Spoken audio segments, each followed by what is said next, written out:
What I like of TikTok is that you might have seen an hashtag on TikTok, call it TikTok made me buy it. It is an hashtag that shows you how people, they didn't even know maybe about a product, but they bought it because they saw it on the For You page so many times that after a while they just bought. You're listening to Retail Remix, your inside access to candid conversations with the people shaping retail's future. Here's your host, Alicia Esposito. I've got a fun fact for you. Anytime we have an episode that even hints at social media, it tends to get a lot of attention. And I think it's pretty clear why. Social platforms have been key watering holes for consumers to come together, share ideas, inspire each other, and even create content that helps each other. That's why influencer marketing and social commerce have really risen to the top as key priorities and key investment areas for retailers of all sizes and across categories. So, because the people have spoken, we have another great episode lined up where we discuss new developments in influencer marketing, how the acceleration of social commerce is leading to new influencer opportunities, and some key considerations that should drive your investments, not just today, but in the future as we see some new capabilities and new benefits from the top platforms. Alessandro Bogliari, CEO and co-founder of the Influencer Marketing Factory, has worked with so many different brands and has honestly been around the block when it comes to influencer marketing and social strategy. So nothing was off limits.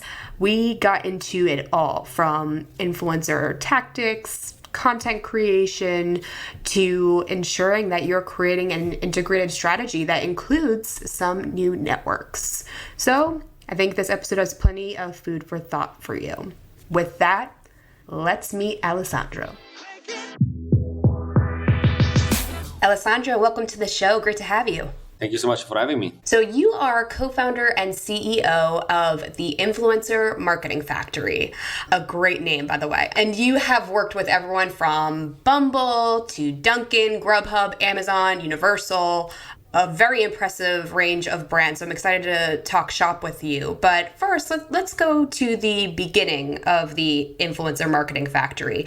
What inspired you to start this agency to begin with? Yeah, definitely. So I was fascinated already by everything about influencer marketing since I was actually studying. I was still doing my master's degree while working, and I saw a big opportunity. I saw that it was growing like crazy, and there were already agencies at that, but in my opinion, they were a lot related still to fashion. So a lot of vanity metrics, a lot of still nice faces in front of social media, but there was not enough about, in my opinion, about data, ROI analysis, storytelling, and also understanding new social media. So what happened is that I was already in the influencer marketing arena, and I said to myself, I know how to do like growth hacking, growth marketing type of things. I'm already in the digital marketing. Why not to mix together everything about influencer marketing, but also something more data oriented? So I co-founded it. It's now less than 3 years old, but it's growing really fast. We are now 30 people in the company and amazing clients. Some of the one that you said, but also we're working with some other amazing clients, also Google is one of partners of Google. And so we have seen everything changing lately, and we saw to each other, okay, let's do something a bit more for influencer marketing. Let's showing to clients that you can do even more. So not just finding metrics, but actually having a return on investment. And I mean, we also saw other opportunities like TikTok before everyone else. I can definitely tell you more about that later, but we saw new trends coming which said influencer marketing is changing, is growing really fast. So let's start combining together data and influencers together to give even more reason to decision makers in the marketing team to actually test it and scale up as you would do with other type of programmatic and so on. So again, quite fascinated by the industry. So a big opportunity, a blue ocean for new social media like TikTok. And we said, let's do it.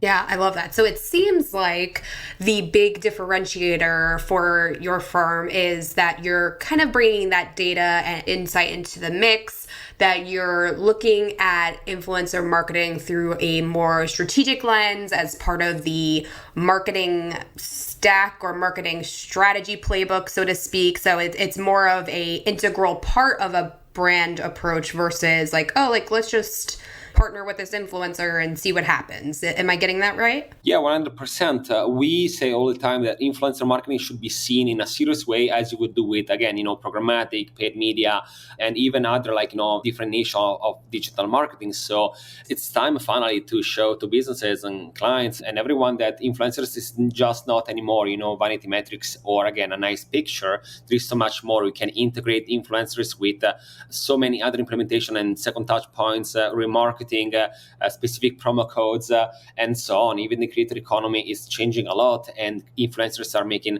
so much more money thanks to different revenue streams. So we wanted to show that. We wanted to say it's important to set up KPIs and retargeting and tracking pixels when you do influencer marketing, because if not, you're going to waste a lot of time. So since day one, we said we want to mix together, again, like the importance of the storytelling, the authenticity of influencer, but also data in order for every client to be able to justify a marketing expense like that.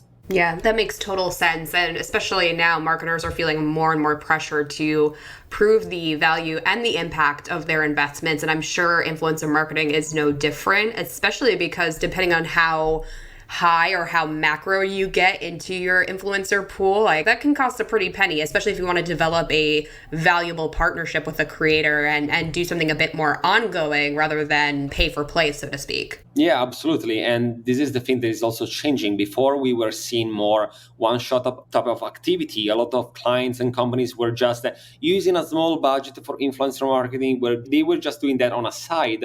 But we can see there is been a big shift in the last, let's say, 2-3 years.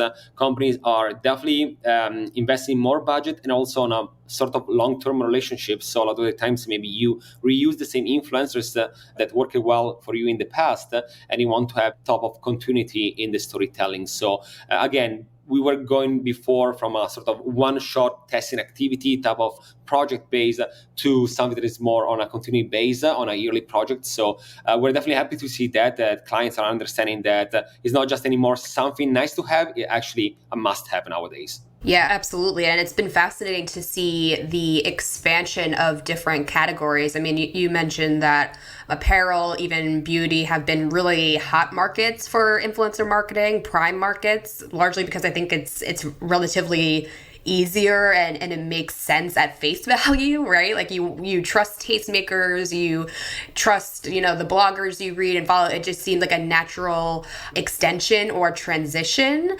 But I mean, again, going back to your client list, you even have like United Healthcare Group as a client. And I think it really shows how rich this space is getting. So I guess the question is, do you see influencers as having this more universal impact or even application, right? I mean, like if we were say to look at healthcare, and I mean, this isn't a healthcare podcast, so we'll get back to retail in a second, but even financial services, like these are very distinct industries with very distinct needs and audiences. I mean, what does influencer marketing even look like in those worlds? Yeah, I mean, I'm quite proud to say that we as an agency may not be just in one niche. I know about other agencies that are mostly doing only fashion, only food and bev, only, they really go in certain categories. But finally, influencer marketing is showing that influencers can be in every industry. So, for example, in the health or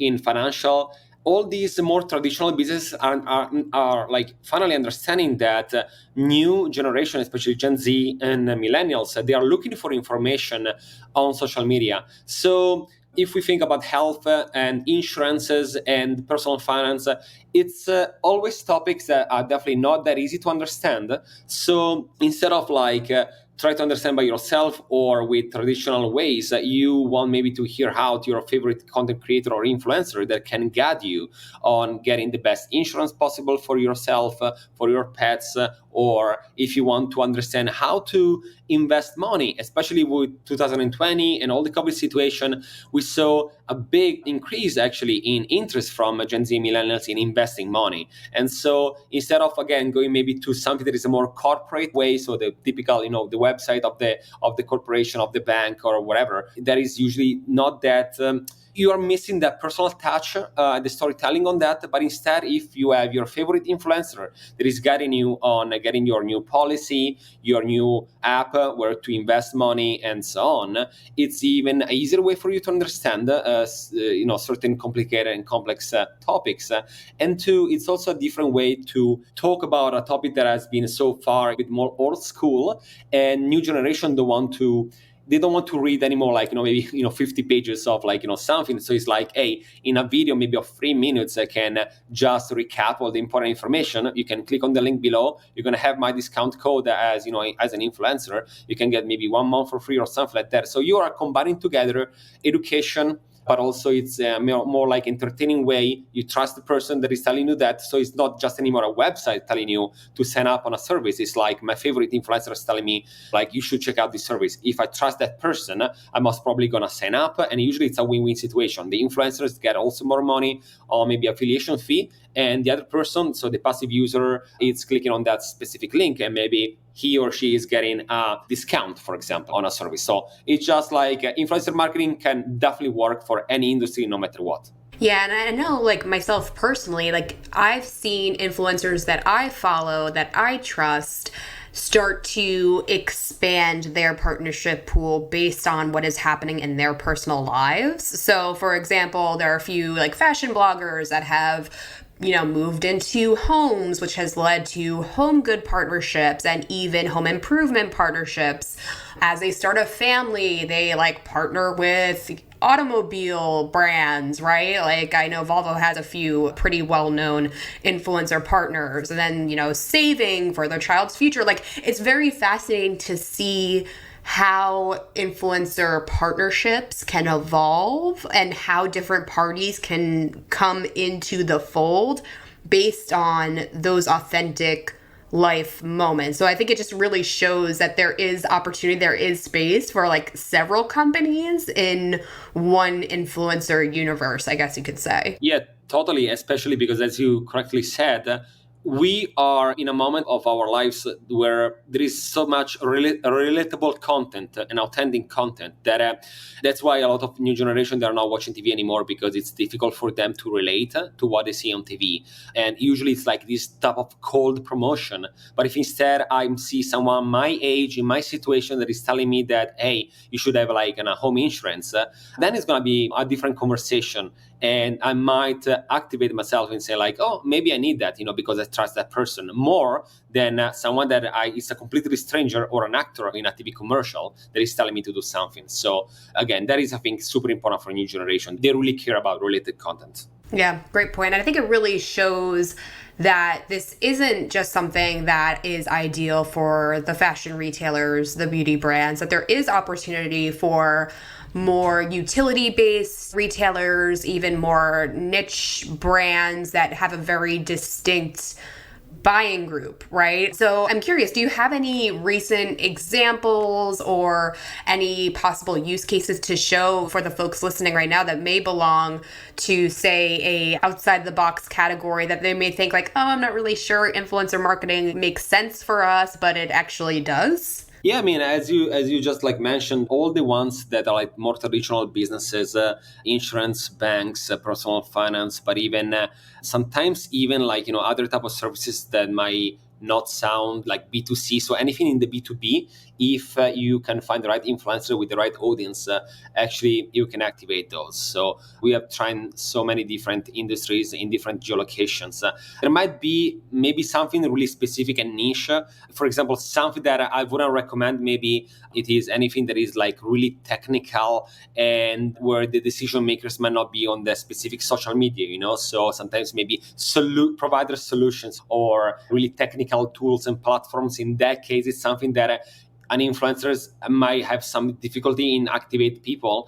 But other than that, anything that is also service-based it definitely works well lately. So to be honest, like I cannot think like a specific example, mostly because again, like, some data sometimes you cannot share like in details, but all the different like categories that you mentioned before finally, can work. And it's not just anymore on maybe, like some people think of B2B, mostly LinkedIn, but we saw fantastic example of activation for banks and personal finance and so on YouTube and even on TikTok, because in 30 seconds sometimes it can be informative and still try to give like, a call to action to people watching. So again, sometimes you want to do like something that is going to be more 10 minutes type of explanation / tutorial on how to, find the best insurance. Sometimes it's just like 30 seconds. There is a sort of teaser, but that's can still move people and drive traffic to a certain website. So again, unless it's something super specific, really detailed, like in something in a niche, super narrow,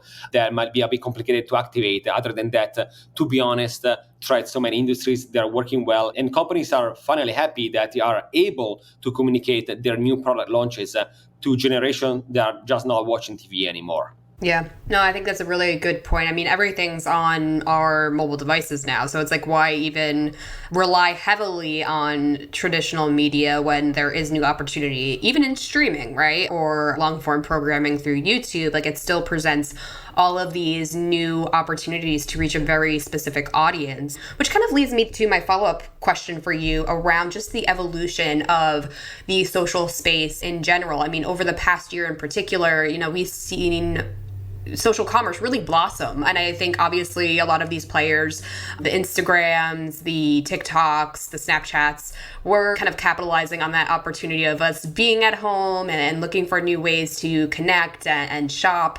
But are there any standout capabilities or new opportunities that are really emerging in the social space that you're especially excited about or are working with your partners on, and it's presenting some great opportunities? Looking, I guess it could be both influencer activation as well as just general social commerce, right? I think those are probably two buckets that melt together at some point. Yeah, definitely. I mean, I'm quite fascinated by social commerce. I've been studying that, looking at a lot of what is happening in Asia, because in Asia, Asian markets are always so far ahead, like in terms of technology and community based when it comes to social commerce.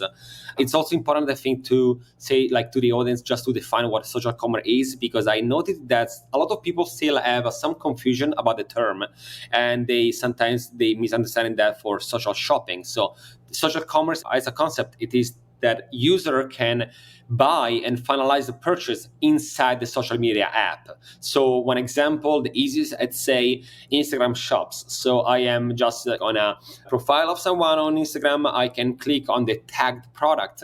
I can put it in the cart.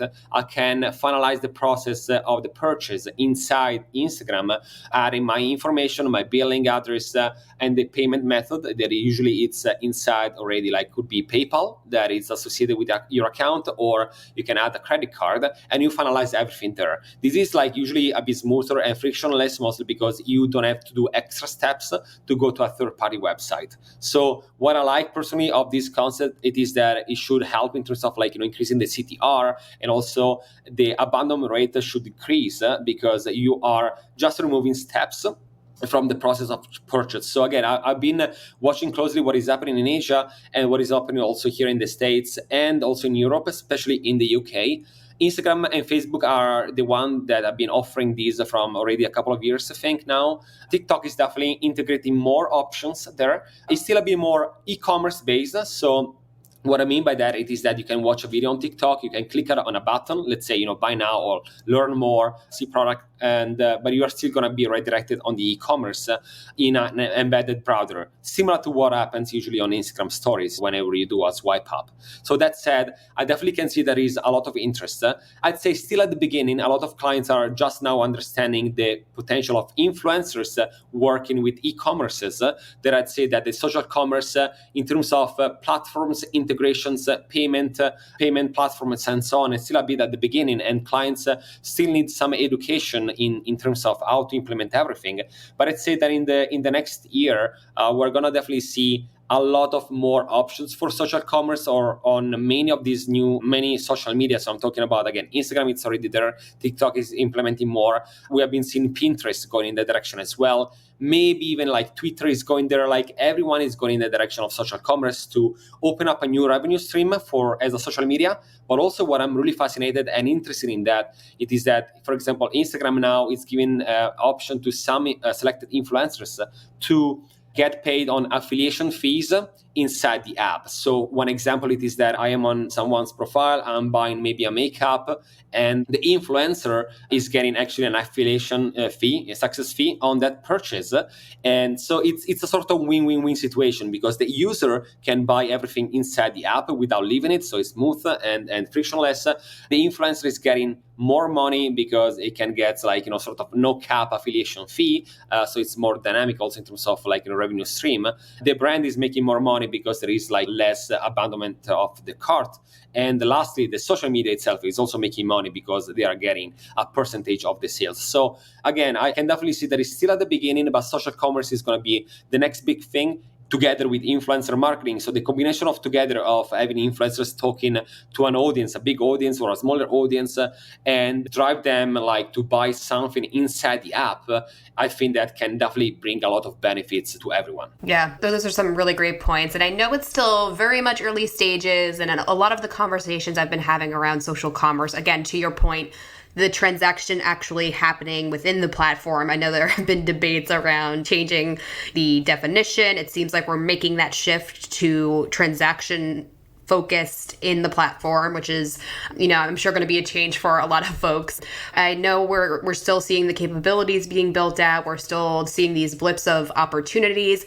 Is your firm starting to kind of piece together what the requirements are for success? What are some of the strategic considerations for an optimal social commerce strategy? Again, it seems like you guys are kind of working in tandem with these developments, but curious if you've kind of uncovered any preliminary best practices or considerations for the folks listening right now? Yeah, definitely. So what we have done, actually, we also made a survey to Gen Z and millennials, especially in the United States. And thanks to data that we gather, we actually created a report about social commerce on our website. And in this report, you can find so many new information about how also users their behavior and experience when it comes to social commerce. Because sometimes maybe the mistakes done by social media and some brands, it is that they think that people want certain things, right? But then actually they don't, or maybe they have other priorities. What we saw, for example, it is that even though social commerce it is interesting, something that we noticed is that some people said that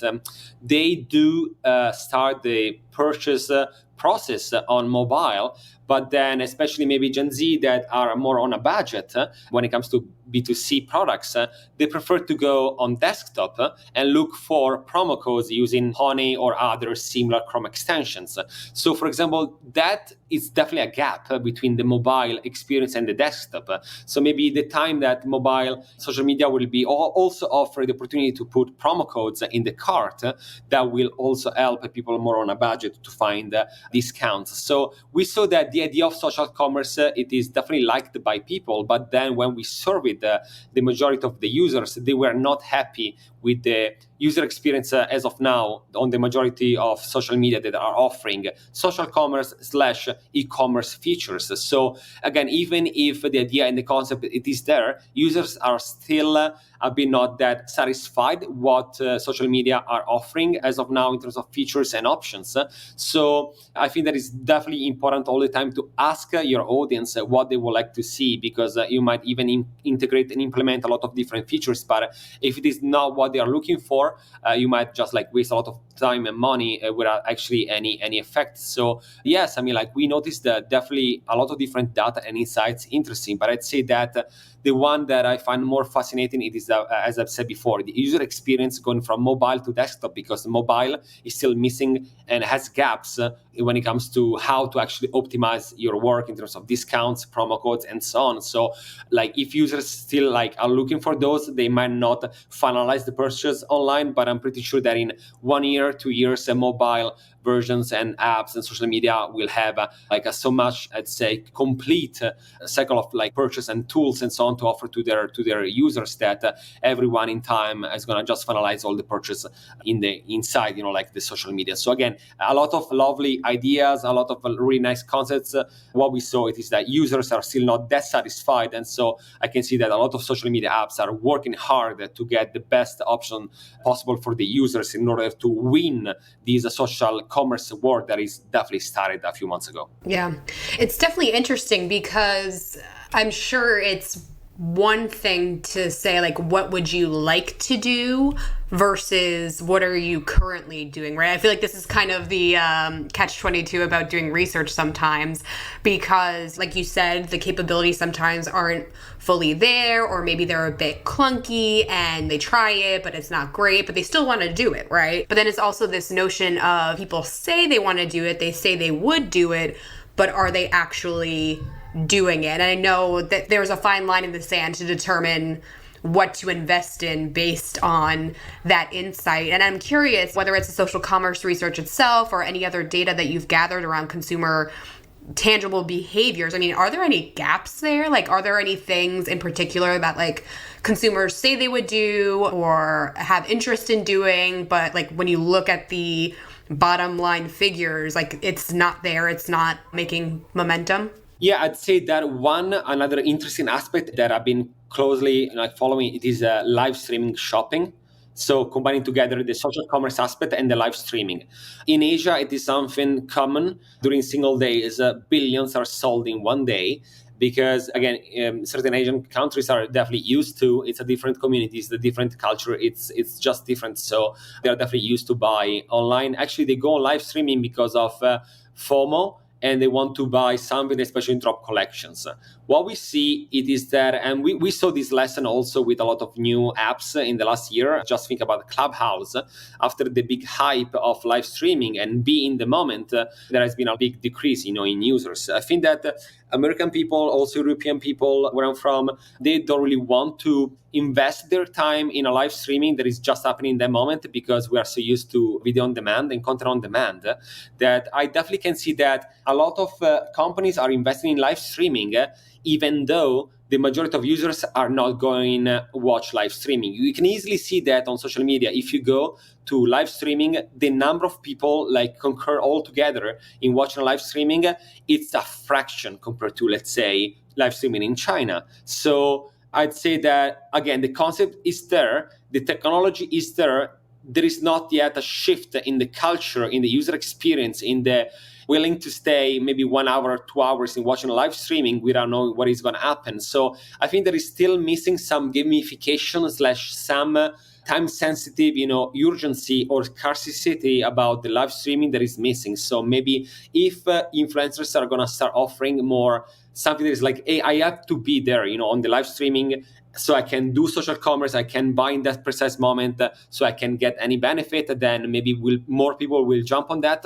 But as of now, it's mostly tutorials. It's mostly I'm showing you how to use a product. And I don't think that is that needed for live streaming, right? I can easily watch that video later on. So again, to answer your question, I think that a lot of companies are going in the live streaming, but the majority of US people and European people are not necessarily interested in that, or are still going from the normal e-commerce side to the social commerce / live streaming. So again, a lot of time invested, a lot of money, a lot of investment, but I think that the audience are still not there. There is not that much of interest. So I'm quite fascinated to see how it's going to evolve in the next years. Yeah, I kind of agree with you. I think there's a very interesting distinction between live streaming, like what capabilities go into an ideal experience like that. So kind of bringing the best of the QVC and HSN model to social, what that looks like, and also like how people are trying to apply it, how brands are trying to apply it. And most of the time it's actually pre-recorded, and I think that's a pretty interesting distinction. I spoke with one expert about it, and she was like, well, that's not live streaming, that's just very produced video strategy, and like that can be promoted as such. So very interesting discussions that are happening around that space in particular. I agree. Yeah, definitely. And also, like, let me just add like something super quick on that. The thing that you just said, it's I think really interesting. A lot of the times it's pre-recorded videos. What is missing, and again, big difference, I'd say, between the Asian markets and the US when it comes to live streaming and social commerce. It is the bilateral communication between the buyer and the seller. So what happened is that the live streaming, I think, here is still not that used that much to create conversation, but instead some other, like especially Chinese apps that are using live streaming and social commerce to especially local businesses. So imagine the typical scenario is that 2,000 people, 5,000 people, 10,000 people are all together watching this video, and people can ask like, can I see that bag again? Can I ask you a question about this service? And there is this communication, this conversation that goes on, and that makes everything more realistic and authentic. And so that is, I think, where the US and Europe are still missing.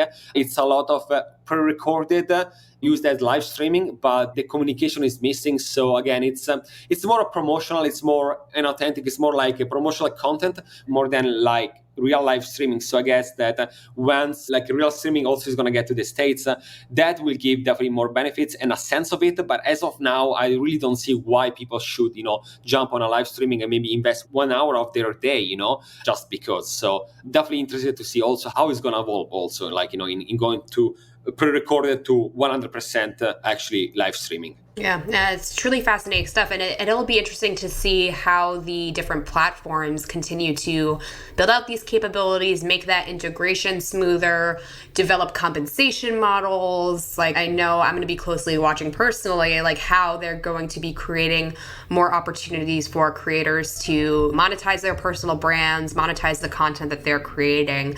So to be determined on that. But I feel like, again, over the past year, we've been seeing a bit of a game of tag, so to speak, between all of these players, especially Instagram and TikTok, because they have relatively similar audiences, possible use cases, and of course there's always Snapchat, who I feel like is always kind of like lurking in the corner, but like doing some really cool things as well.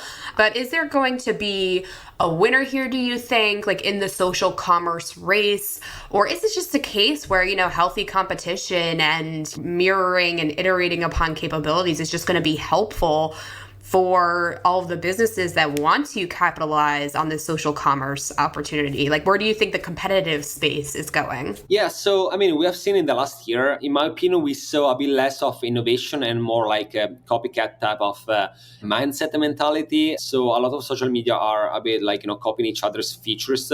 Whenever something is working, they are going out with their own version. The problem of that, in my opinion, is that if you don't have any more your own identity, you lose your identity as a social media, you might also lose your audience, right? That came on your social media because they were looking for something different. So that said, I think that it definitely can help. Competition, in my opinion, always help to integrate more things, to accelerate processes, to implement different aspects. So it's definitely going to help. I'd say that each social media is offering social commerce in a different way. Instagram and Facebook definitely comes from Facebook shops come from I'd say more local shops and groups. Instagram, it's still really image oriented. So you can now implement with your own catalogs and it's easier to buy, but it's mostly it's one to many, right? I create one content, I go to many people and they can click on it and they can buy. Snapchat, and now it's trying to build its own community, but it's definitely, I'd say, this history of Snapchat was mostly like one-to-one, right? The chat and communication between friends. And so also that experience of the social commerce, I see definitely different from Instagram and Facebook. So more like I send you a link inside, you can click on it and buy it, more sort of like chat. Even though they are now working a lot on the spotlight and some originals, but still a bit different, let's say, compared to Instagram for sure. And the one that it's also doing a lot, it's TikTok, as I was mentioning before at the beginning. We've been working on Instagram since almost the beginning. It was late 2018, early 2019. We've been one of the first agencies offering TikTok influencer marketing when a lot of other people were just calling it a kids app. We actually believe in it since day one, and we saw it changing a lot. What I personally like of TikTok, it is what I call it the one to many approach. So you create one content, right? It goes to many people. These many people can recreate the content with a duet, a stitch. They can remix it. They can use use this song. Like there are so infinite ways to repurpose a content on TikTok. And so to go back to the social commerce experience, what I like of TikTok it is that you might have seen an hashtag on TikTok, call it TikTok made me buy it. It is an hashtag that shows you how people, they didn't even know maybe about a product, but they bought it because they saw it on the For You page so many times that after a while they just bought. And why is that? Because as I was mentioning now, it's one too many too many. You create one content, maybe you can pay on influencers to create a content about your own product, about a service. And if other people jump on a hashtag challenge or they jump on a trend, they're going to create other content around your service or product. And so, sky's the limit. You're going to have more sales. People can click on the link in bio. If it is an organic content, if it is a paid promotion, they can click on the button, go to the third-party website, and later on, I'm most probably sure also clicking on the buy now to buy directly, in the app, in TikTok. In that way, again, you can maybe pay for one content and get 500 videos, 1,000 videos. You can sometimes find soundtrack that has been used by hundreds of thousands of videos. So imagine the potential of selling products thanks to social media. So again, I think that there is not just one solution for everyone. Depending on your audience, the type of content that you create, you should check all the time and use different social media. And my last advice on this is like, each social media is different rules, different guidelines, different audiences. If you want to create content, you should create natively content all the time on different social media. So if you're creating something for Instagram, do not repurpose that on TikTok. If you're doing something for TikTok, yes, you might maybe repurpose that on Instagram Reels, but all the time think that it's different demographics. So like you should create different content based on that.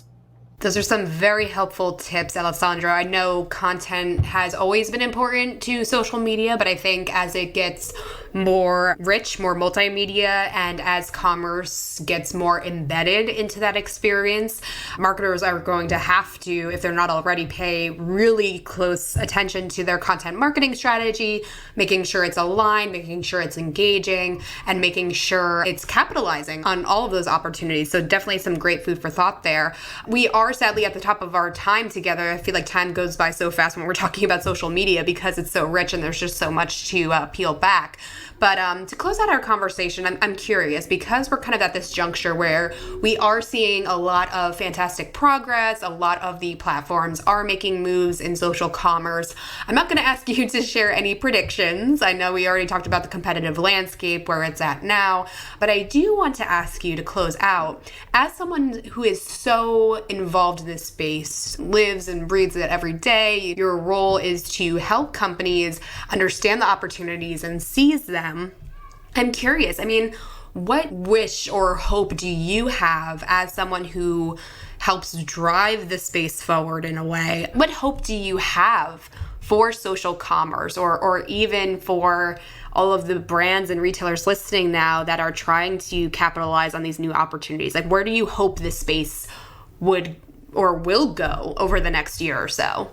Yeah, I'd say that I really hope that there is not just talk about implementation and integration, but actually a shift in mindset and approach, user experience, and so on. I think that sometimes brands still have to think about what their users want, right? The customer wants. So even though the technology can be there, you have to understand if actually users are going to use certain features. So I'm really curious to see that. We've been seeing a big shift in the social commerce. We talk about the live streaming. What I also closely following is that the creator economy itself is changing. I really hope that everyone working in this environment can finally understand that influencers are not just anymore mere promotional people that are just get paid to promote something, but they actually can give to your brand so much more. They can give you feedbacks about what users want to see or buy. They can help you in co-branding things. We have been seeing, especially in the retail world, we have been seeing a lot of co-branding, new products and product launches with influencers. We work a lot with Dunkin', and Dunkin' in the last year have done a lot of new product launches.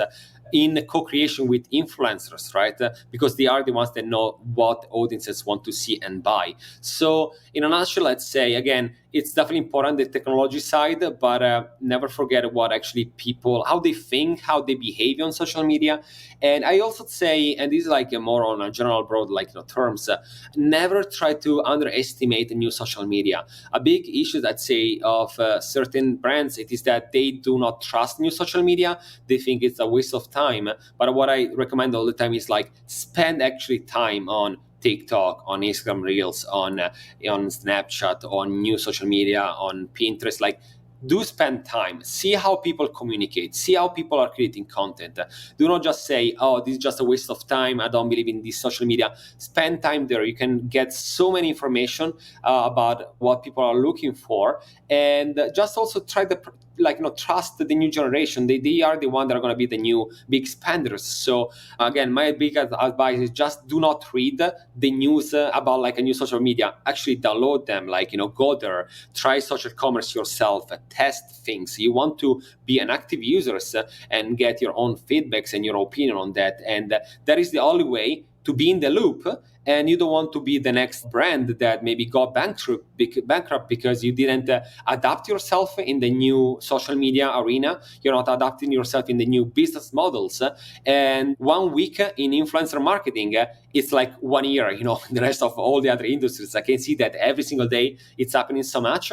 And if you are outdated by a few months, you can definitely lose a lot of customers because other competitors are going to get there and get your market share. So be there, be consistent, get super updated on what is happening. Trust the influencers and content creators. They know a lot about their audiences. And again, just be in the loop. It's changing every single day, and you should be in the trends and understanding what is happening in the next future.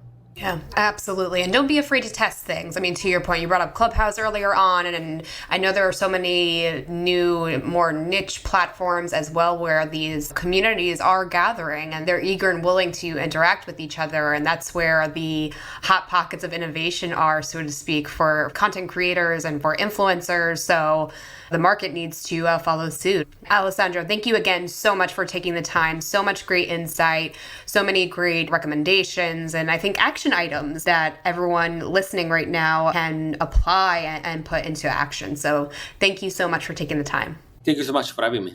And to all of you listening right now, if you have any follow-up questions for Alessandro, we would love to hear them. Drop us a line on Twitter at @OurTouchPoints or on LinkedIn via Retail Touchpoints. Especially in a space like social media, there are always new developments, new ideas, new opportunities, so let's keep the conversation going. And if you liked today's episode or have any feedback for us, we would also love to hear from you in that way too. So go to your preferred podcast player, leave a rating, leave a review.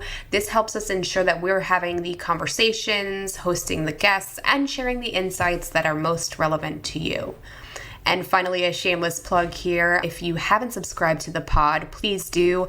We do new episodes every week for the most part, so this will help ensure that you get those new conversations as soon as they're available. As a reminder, we are on Spotify, Apple Podcasts, Stitcher, basically everywhere else. If you listen to podcasts, we are likely there. Thanks, everyone. We'll see you next time.